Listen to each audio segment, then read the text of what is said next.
Hi everyone, welcome to another Q&A session. This is exciting because it's all about lenses this time. Now I've collected the questions that you guys gave to me.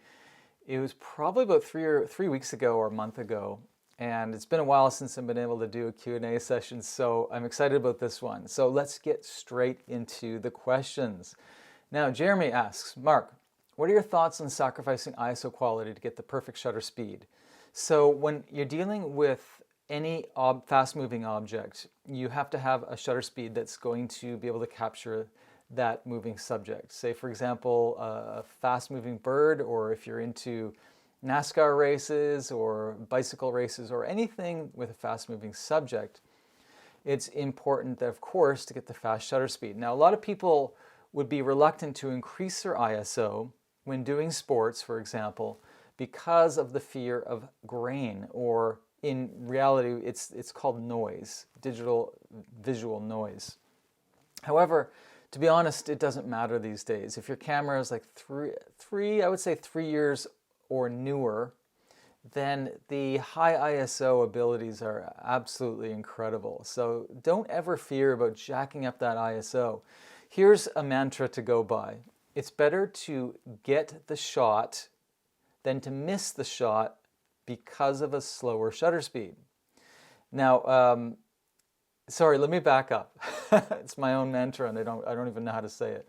It's better to get the shot with a high ISO than to miss the shot altogether because you chose a low ISO, which resulted in a slower shutter speed. Okay? I hope that makes sense. And let's go to the next one. Rosemary, when should I use different lenses for my photography? Well, Rosemary, I don't know exactly what genre of photography you like. However, I'll just go through a couple of them. My favorite being street photography. I would use an equivalent 35mm prime lens. Prime lens means it's non-zooming, okay? So that's what I would use. However, when I'm traveling, it's a different story because I don't know what I'm going to encounter. I may opt for something like a 24-70 zoom if I have a full frame camera.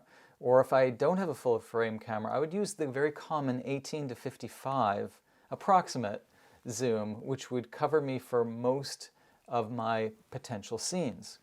Now, travel photography, although many of us are not doing that these days, does benefit from long lenses as well. The only trick to that is that it's a real bummer to carry around a very large professional zoom lens. Say, for example, a 70-200 f2.8 would be too heavy, and it's also a bit of a risk, to be honest. There's risk of you losing it, it's risk of being stolen.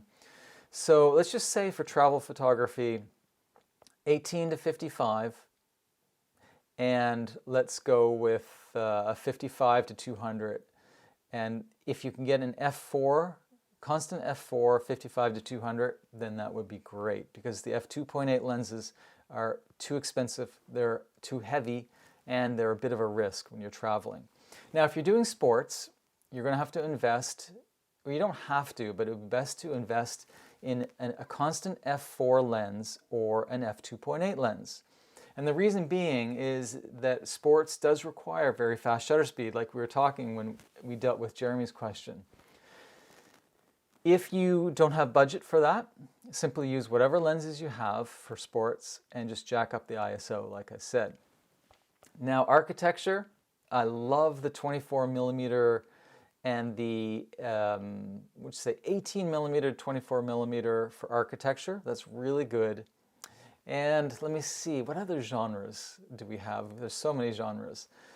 Portraiture, definitely somewhere in the range of 90mm to 125. So these would be the lenses I would suggest. However, like I said, I don't really know exactly what genres you like. Hopefully that'll help though.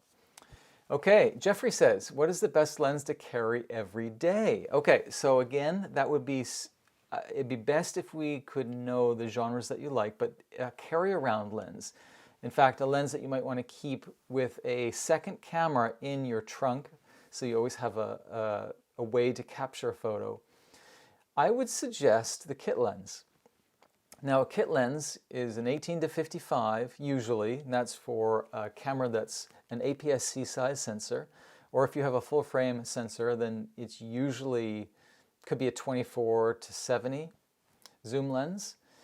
However, that is probably my suggestion if you want to cover all your bases for any type of scene. However, for me, my walk-around lens is my Fujifilm 23mm f2, which is approximately a 35mm field of view. And if anyone doesn't know what that means, that conversion from an APS-C sized lens to a full frame, it's simply a different type of focal length for a different type of sensor size. And I've dealt with that in many videos, so you'll be able to see sort of an explanation in previous videos of mine. Okay, Guntars says, should you always shoot in RAW? I found in some cases that the JPEG file was more sharp. Okay, Guntars, that's a great question. And this is quite possible too, because in a JPEG photo, the camera manufacturer will interpret the data based on its desired end look. So for example, let's just say that I took a picture right now out my window in JPEG. The image that I receive is interpreted by the programmers who created my camera. And the colors could be super bright, the colors could be muted, the colors could be, in between. And it also has something to do with whatever picture profile I choose for my camera. So the sharpening is actually placed into that JPEG by your camera itself. So it goes, after the picture's taken, it goes through a processor, sort of like a mini computer, and a whole bunch of good things are added to that JPEG to make what the camera manufacturer believes or hopes is the perfect shot. Now RAW is different. RAW doesn't usually have that manipulation. It's just the pure data, sort of.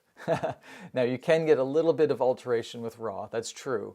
However, generally speaking, raw data doesn't get processed. So you probably have, for example, no sharpening applied to that raw image in camera. You do that afterward in Lightroom or Photoshop or any other software that you use. Okay, so Guntars, you're probably very, very correct in thinking and seeing that the JPEG is sharper than the RAW. The RAW is meant for post-processing and editing to your liking, okay? So I hope that helps. Okay, Cliff. Hey, Cliff. I'm looking into buying a prime lens for my Sony a6000. Would you suggest a 35, 50, or another one? Cliff, I know the type of work that you do, and I would suggest the 35mm because you do very well with the longer lenses. But I would say take it back a little bit. And I know that your camera is an APS-C, a sub-full frame. So a 35mm view would actually be equivalent to a 50mm equivalent view. I'm sorry, your 35mm Sony a6000 lens would be equivalent to a 50mm view approximately. Now you could go even further back, Cliff, and go with the classic street photographer's camera view, sorry, lens view. And that would be you getting the 24mm from Sony. And I don't know exactly, I don't know too many details about a 24mm Sony. This is a prime lens, but that will give you a roughly 35mm field of view, which is excellent for street photography. That's what I would suggest for you. Okay. Dutch asks, Mark, I'm using a kit lens for street photography. Do you have any tips? Yes, I do, Dutch. Street photography, like I said, is usually 35mm. That's the full frame field of view equivalent. So if you're using an APS-C size camera, Dutch, I'm not sure if you are or not, then you would probably want to try that special focal length by simply going to 24mm. Okay, so on your zoom lens, let's say that you have an 18 to 55 zoom lens. Then you're going to turn the zoom lens to 22, 23, 24, in that range. And that will give you the ideal, what I say is ideal, it may not be, but the ideal street photographer's field of view with your kit lens. Okay, my last question. Kieran, to become a professional photographer, do I need a pro level camera? Can I still get excellent photos with a crop sensor? The answer is yes. Sorry, the answer is yes, that you can still get excellent photos. And the answer is no, you don't need a professional camera.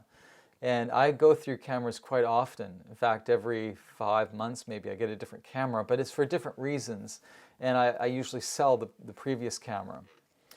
Now, most of the cameras I'm using are prosumer cameras. And for example, I'm currently loving my X100V by Fujifilm. That's not a professional camera. It's a prosumer camera, at least I would call it that. And there's, for example, my Nikon, it's a D780. Now that's a pretty good camera. I would say it's upper end of prosumer. But I've used the Fujifilm X-T30, I've owned that, and that's definitely not a professional camera, but it produces excellent results. A lot of it has to do with the way that you interpret light, the way that you compose, and the way that you get a good sharp photo for your client. So no, don't spend the money. Use what you have and max it out to the maximum ability. And then when you have the extra budget, then you can buy new gear, but I would never go into debt to buy gear. It's just not worth it. Okay, so I really hope that helped you guys. And if you want to have any questions answered in my next Q&A session, which could be in 2 days, I'm not sure. I'm just sort of fitting them in as I can, but I love doing them. So just put them in the comment section below, and I will be happy to answer them if I have the answer. Okay, have a great day, all of you. Talk soon.